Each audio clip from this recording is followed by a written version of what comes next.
Lennox is one of the world's best-selling music artists. She fronted the Tourists in 1977 and then, with one of its members, Dave Stewart, went on to form the Grammy award-winning Eurythmics in 1980. Their success stretched right across that decade, with hits like Sweet Dreams Are Made of This and There Must Be an Angel Playing With My Heart. Annie's first solo album, Diva, in 1992, was another enormous hit, but lately she's concentrated on her campaigning work. Her new album is called A Christmas Cornucopia. It's a collection of some of the traditional carols she remembers singing as a child in Aberdeen. I asked her about her early forays into music. My grandmother had a piano, I think, that somehow got to our house. But to start with, it was a little toy piano that I had when I was very, very tiny, like about 3. And I think my mother realised that I could pick tunes out from the piano. So, I mean, I guess if somebody's gifted musically, then it should really show. And I mean, she said that I used to sing myself to sleep when I was very, very young. It's funny, these things. Because, I mean, to be quite honest with you, I've never thought of myself as being particularly musically gifted.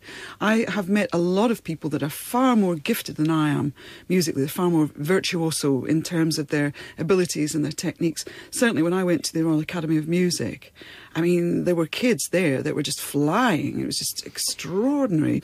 And in my hometown in Aberdeen, they were very good musically, and they had music festivals every year that were competitive, and they were very formal. They were quite scary. They had an adjudicator that would sit in the middle of where the audience would be on a high plinth with a desk and a bell, and they would ring this bell when they were ready for the next person. There would be about 80 kids. What, and you'd be there quivering with your knees knocking? Everybody, like ashen-faced, ready, like, yeah, trembling. It's crazy. And the parents sitting in the audience? Well, they'd be sat there. Well, my father would be working. And she said the very first time that she saw me perform, I was 7, singing, and my knees, she could see my knees knocking together. And you know, that fear of performance has never really left me. No, I'm intrigued by that, because you're saying you put yourself through hell every single time you perform. Why bother? Because there's an intrigue with performance. You kind of form a relationship with it. You know, if you read music, it's literally on a page, and you're sort of taking it literally off the page, and you're, how can I say, transforming it through your body and then out so that people can hear it. It's quite, if you stop to think about music, it's fascinating, really. But you are doing it, and at what point do your knees stop knocking then? You're now Annie Lennox. You've got nothing to worry about. To be honest, I've come to a point where I realise that I'm a lot more calm. But the focus is still very particular. Like, I don't like to talk much to anybody before I perform, because I'm still very keenly aware of what I'm doing. Now I'm actually singing and playing piano, which is something I didn't like to do before. It used to scare me, because I used to think, I mean, I still block out. I could completely blank out and make all sorts of hideous mistakes. And explain to the audience that it's very brave of me to be doing what I'm doing. One of the first records I bought, actually, was the Tourist cover version of I Only Want to Be With You. Now, what do you remember about being in the Tourists? Because you were, how can I put this? You didn't look as though you'd been stylised. It was... You got your head on your hands. It wasn't that bad. I love that record. It was bad. It was poor. It was like, I think of it as the Withnail days. Do you see? Yes. It was hard knock time. It wasn't easy. Not at all. We were up and down motorways constantly. It wasn't glamorous. It was tough. Living in squats and bedsits and just like on the threads of stuff. It was very slim. You were living the dream. Well, we were. Actually. Well, sort of, you were, weren't you? Well, we were trying. We had a shared dream about music, and we lived through music. Music was completely at the core of everything that we did, ultimately. That was what it was all about.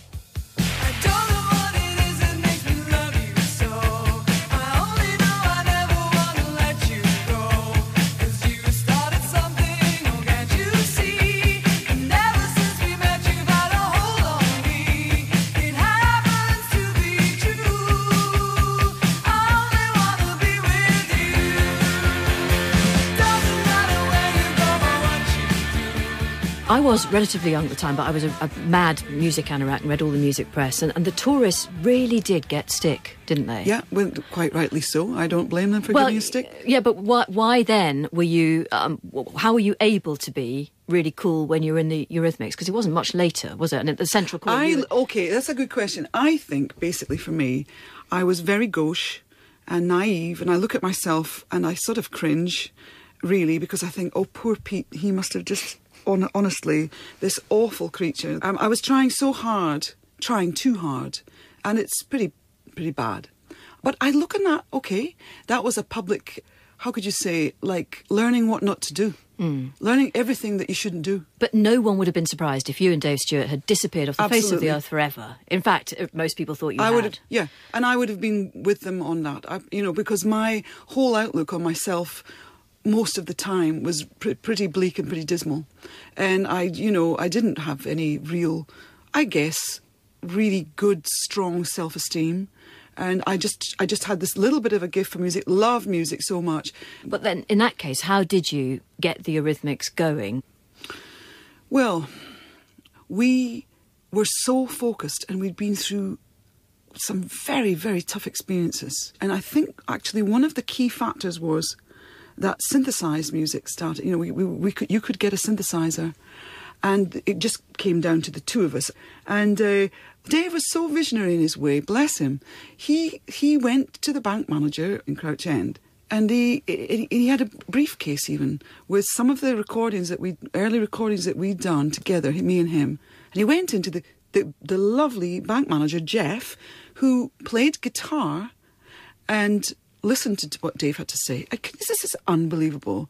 And he gave us an advance of £3,000.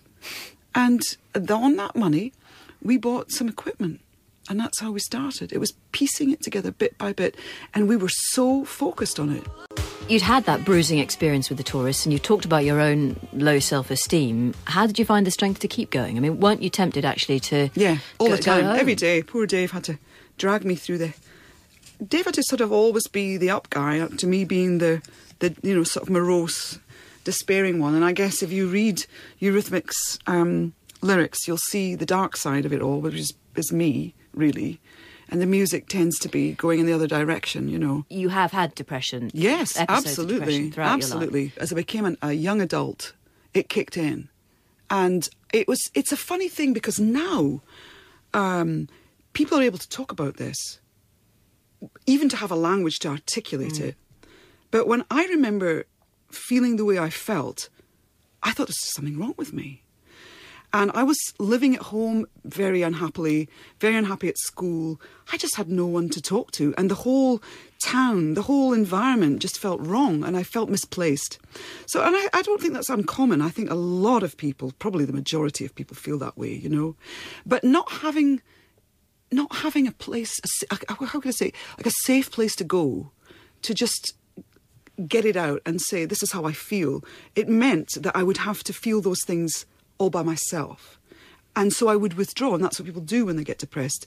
You just go into your room and you just sort of close the door and you wait for the black dog to leave. And it's tough. The track Here Comes the Rain Again, that was written about depression, was it? Yeah.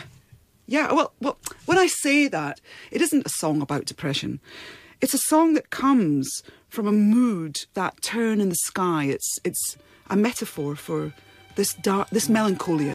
It's probably slightly easier to talk about your androgyny, which was, particularly obvious when you look at those 80s videos. You were always wearing suits. You've got a fanatical gay following who absolutely worship you. Dave and I were a duo, a male and female. And for us to present ourselves to the world, we thought it would be powerful if we were both like twins. That's how we felt.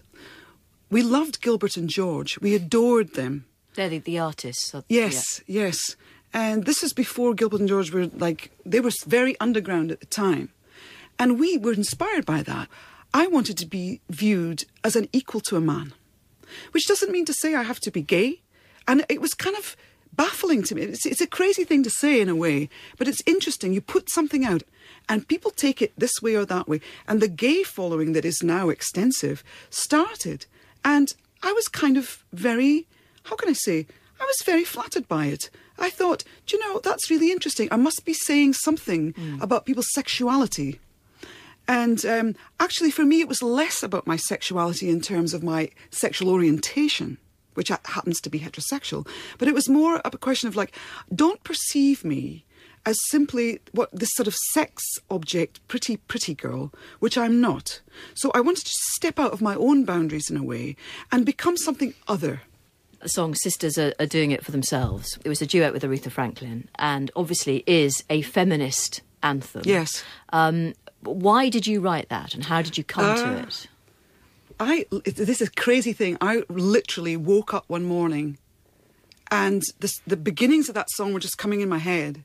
And it started, and I thought, oh, I want to write this song. I want to write this kind of anthemic song about women. And well, that was my attempt at doing it. Whether it's a good song or not doesn't matter. But I'm definitely a feminist.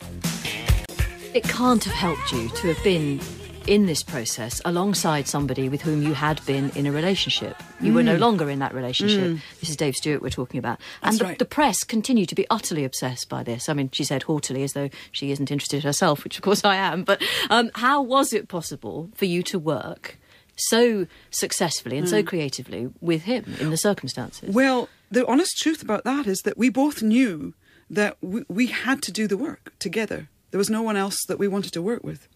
And it was tough, especially at the beginning. It was just very, very painful. And then it went into another dynamic where we both had different relationships with different people. So we started to sort of, before, we were very much sort of joined at the hip. We felt like we were twins. And I think probably too much, because after that we needed to sort of, what's the word? Individuate. So we could know who we were. And it was very important for me specifically. I was coming into my early 30s now. For every woman, most women that, you know, want to have children, when they get into their 30s, they're like, oops. And now, you can't just go into a supermarket and get a baby. You know, that's not the point. You have to try to hopefully have a nice relationship. And for me, that was very difficult because I was always travelling and it was always difficult to sustain relationships in that kind of environment. Fortunately enough, I did meet my daughter's father, and we had a relationship, and then I got pregnant, and that was all wonderful, you know. And well, I lost my first baby, which is sort of pretty common knowledge. But in spite of that, and I'm saying this because women listening to this programme, some of them may well have gone through that experience of stillbirth, and it's profoundly harrowing, very life-changing for me. And then I had my two daughters subsequently. Can I just ask how you plucked up the courage to have another pregnancy after that experience? Because we have discussed stillbirth on the programme and it always gets, as you anticipated, a reaction from people. When I became pregnant with my first daughter, but my second baby, I knew that if how can I put this? If I were to be full of fear, I felt that my baby might be influenced. And I thought, no, I'm not. I'm going to choose. It's like a choice. I'll choose to be calm. And if it happens again, this will be devastating. But I wanted to have a baby so much. I just thought, no, I'm so lucky to be pregnant and have this another chance. And that is one of the reasons why I campaign, because I identify with women. Because you really are at your most vulnerable in a way when you're pregnant. And your baby is vulnerable too. And having had that experience, it deeply informed my life and just made me pop out of that bubble of, I'm in the bubble of working and being an artist, but now it sort of expands you into, the universality, if you like, of being a human being on the planet. And some of this emotion has been channeled into the song you've written for your new album, which is A Christmas Cornucopia. The new song you've written is Universal Child. Now, you tell me what that's about. When songs begin for me, I'll start with maybe just a line or a couple of words. And I wasn't intending to write a song. But this title, Universal Child, kept coming into my mind and thinking about the universality of the whole global population, which is that every single one of us that have been born on this planet come through a mother and are vulnerable and innocent and just it's so precious.